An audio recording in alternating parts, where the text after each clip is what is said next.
Hey guys, welcome to part two. We were talking about the Batman film series franchise. Last time we left off in part one, we were talking about Batman Forever. That's where we are right now in the series. And we're currently to the point in the film where we talk about Harvey Dent's origin, where they talk about, the whole courtroom origin and everything. And we're also talking about the problem we had with Billy D. Williams playing the role in the first Batman. Now, all of a sudden, Tommy Lee Jones is playing him in the third film. And Seth was actually was getting into detail just a second ago and saying how come the inconsistency happened. Burton was on board in this film. Was it just lack of communication? Were they being lazy? Did Joel Schumacher want Tommy Lee Jones in the role so badly that he's willing to make an inconsistency with the franchise? So Seth, I'm gonna let you continue talking because that's where you left off. Yeah, I think that's basically what I was getting at is after I saw the Joel Schumacher's version of Batman Forever, and that was his first film, with the Batman franchise. After I saw that film, then looking back at the first Batman film and saying, hey, Harvey Dent was black, and of course looking at the third film, and Tommy Lee Jones, who took over the Two-Face character / Harvey Dent character, turns out to be white. So I don't think ever in the comics can I recall that Harvey Dent was ever black. So I just think, I think Tim Burton did a really good job, and I thought, who was the character that played Harvey Dent in the first film? Billy D. Williams. And I thought actually he did. Of course, he had like a really minor role, like minor part to the point where I think it was so small. I think he had a part like where he was being interviewed, by the press, and I think he was on TV, and of course the Joker didn't like what he see and shot the TV. His role was so small to the point where if you did not know that Harvey Dent was Two-Face in the comics, you would have never gotten the impression by watching that movie. I mean, they actually could have. In fact, if I really had a voice back then of what they should have done, they actually should have gave him the district attorney a completely different name. So that way, by the time they got to Batman Forever and they have the whole Harvey Dent turning bad thing, like what Nolan did a lot better in Dark Knight, it would have made more sense why Tommy Lee Jones was Harvey Dent. Because at that point, there wasn't a clear Harvey Dent in the series. They could have had, he was a white man like he was in the comics.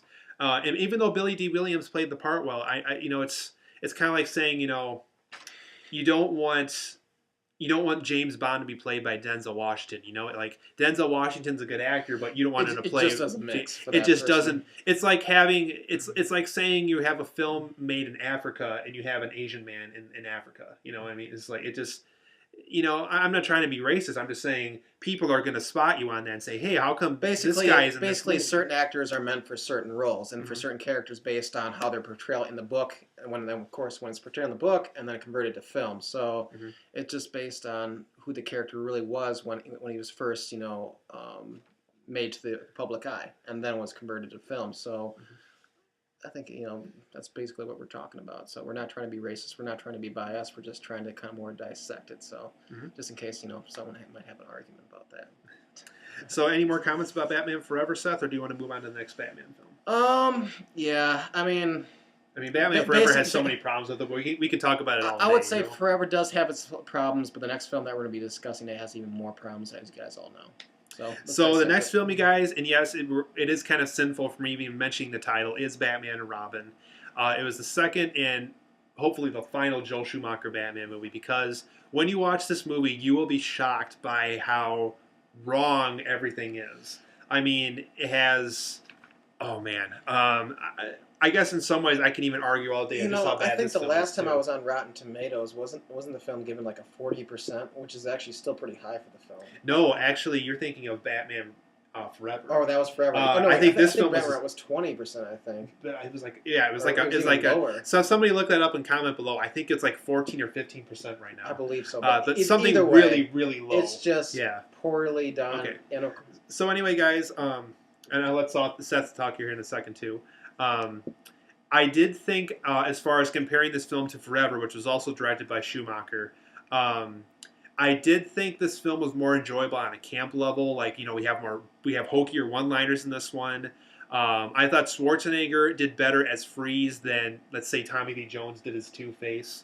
And I guess because I'm a huge Pulp Fiction fan, I didn't have a problem with Uma Thurman playing Poison Ivy. But the problem with all that is just the fact that Schumacher made probably the worst possible script he could make for a Batman movie.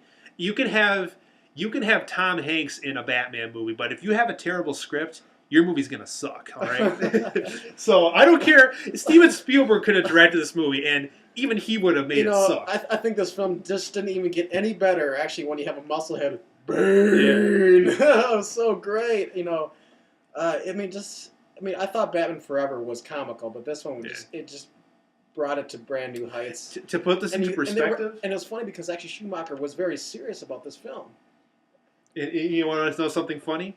I was 7 years old when this film came out. 7 years old, and I knew I was in for the ride of my life when people walked out of the theater 20 minutes in. I saw people walk out of the theater 20 minutes into this movie, and this was around the time where, I would say roughly when Poison Ivy was being introduced. It's like, I'm kind of the movie hasn't even started, and you're already leaving the theater. I'm kind of surprised because didn't the idea of actually freezing Robin, wasn't that supposed to be exciting? Stay cool, bad boy. Seth and I, we actually joke, when you and I joke around, we always joke around of how bad the lines are in this movie, because Schwarzenegger alone had 800 lines of bad dialogue in this film. Like, you lie! And, what killed the dinosaurs? The Ice Age! You lie! And I guess the worst thing about Batman Robin, guys, is just the fact that Joel Schumacher killed the franchise temporarily. And, people view this film as a huge joke. And it wasn't until Batman Begins started up where the series was finally done right. And people finally... Because I actually remember back when this film came out, too, people actually didn't like Batman anymore. They said, that film was so terrible. I don't want to watch the show anymore. I'm not going to buy the toys anymore. I'm not going to read the comics anymore. And then it wasn't until Christopher Nolan took up the projects where people are like, you know what? Batman is actually a really cool story. And you know what? He has always been a cool story, but the problem is Joel Schumacher handled the material so poorly that people actually lost faith in the franchise. He basically muddied up the waters. Yep. And no one can And even though he apologized, that's no excuse for having this film exist in our world. I mean, it exists. It was bad. Put it this way: yeah. if you have two films in Batman Forever and Batman and Robin that have nipples on the bat suit, yes, another probably out of the million problems that this film had, that was another really bad problem it had too. So, any more negative comments about Batman and Robin? Let's see. Well, besides the crotch shots, of course, that was Joel Schumacher. But I guess that's another problem I have with this movie is how come Joel Schumacher had this strange fascination with showing Batman, Robin, and Batgirl's butt. And I know in real life, and I'm not being mean to him, but I can prove this online. It said that Joel Schumacher is a bisexual man. So, that being said, I can see why he, let's just say, kind of got interested about George Clooney and kind of got interested about Chris O'Donnell in the movie. And that's all that. All right. That's fine and dandy. I really don't care about that. But what perturbs me, which really makes me angry, is just he had to bring that kind of style into Batman because Batman isn't that style. He just brought these weird, just unorthodox style into Batman, and he just made it so. You couldn't take it seriously. Yeah. It was just a comedy of errors. I guess another problem, too, is when in the Christopher Nolan Batman films do you see Batman lying on the ground, the villain comes up to and says, there's something anatomically correct about a man in a rubber suit. It's like, Nolan would have never done that. You could beat him. You could steal money from him. He would never have done that in a Batman movie. I'm sure you probably would have done that as a joke, but of course you never have that in film. Well, okay, he had a joke. Well, he gave his coat. Bruce Wayne gave his coat to a homeless man, and he commented about the nice coat. I would much rather have that than to have nipples on the bat suits, Poison Ivy talking about sexual references with Batman. I'm sure even if the Batman smallest... and Robin fighting over Poison Ivy, the villain of the movie that they have no love interest in. I'm sure the smallest guy who's had the smallest part in the movie, which is probably the lighting guy, who probably just says hey, Christopher Nolan, by the way, you remember that part in Joel Schumacher's film? He's like, no. In fact, you get out of here while I'll slap you first. Yeah, I would have done the same as Nolan. If somebody even mentioned Batman and Robin on my set, I would say, go home right now. I'm not going to deal with you. So anyway, guys, it's actually going to be 3 parts because we're already 10 minutes in for this one. Okay, go ahead. So we're going to talk about the resurrection of Batman, the film that was finally done right with Batman, which is, of course, Batman Begins. Um, First of all, guys, I just love the interesting take on Batman's origin in this movie. I thought Scarecrow and Ra's al Ghul were very good villains. I like the fact that Nolan introduced himself as a director, and at the same time, he gave us new villains that we weren't familiar with yet, which is also good because that's a sign that he knows that the fans want new villains. He's willing to take a new angle on Batman, and it was just a very well done film. And I can see why everybody loved this film and how Batman was finally done right. Um, but to tell you the truth, guys, I guess is a flaw of Batman Begins. I thought that the film didn't suck me in the way that Dark Knight and Dark Knight Rises did. And I guess a good example of this is in Dark Knight and Dark Knight Rises, there's opening scenes that immediately suck you in. That there's no opening credits, but there's a scene, kind of like a prologue scene, where something happens that sucks you into the movie. They basically dive right into. And even though it was fine and dandy that we were introduced to Bruce Wayne, why his fear of bats happened and everything, that's fine. But it didn't suck me in the way that Dark Knight and Dark Knight Rises did. I can understand those points, Tom, too.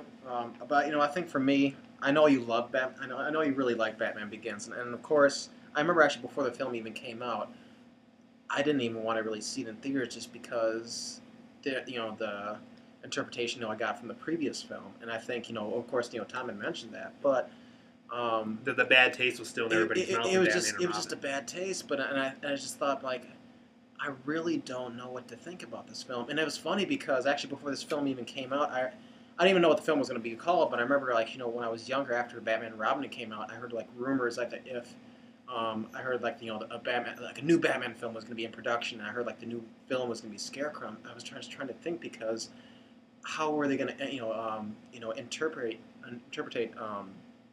the Scarecrow villain.